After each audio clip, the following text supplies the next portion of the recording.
Nilinaw po ng PHIVOLCS na ang serye ng malalakas na lindol na tumama sa Cebu, La Union at Davao Oriental koinsidental at wala hong kaugnayan sa isa't isa. Ayon kay PHIVOLCS Director Dr. Teresito Bacolcol, ang mga pagyanig mula sa magkakaibang earthquake sources o independent active faults at trenches ay hindi bahagi ng isang sequence.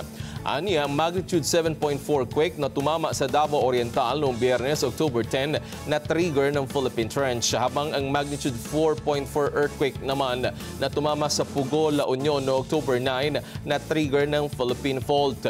Samantala, magnitude 6.9 na lindol na nagpauga sa Bugo City, Cebu noong September 30 nagmula sa Bugo Bay Fault. Sinabi ni Bacolcol, wala silang nakikitang pattern, habang tiniyak din ng PHIVOLCS sa publiko walang indikasyon na ang kamakailang mga lindol ay may kaugnayan sa posibleng paggalaw ng West Valley Fault o ang tinatawag na The Big One.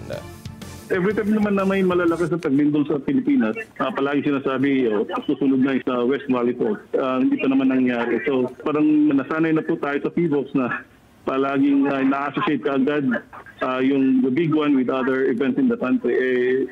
Hindi po sila magkarugtong, hindi po sila konektado, wala po sila relationship.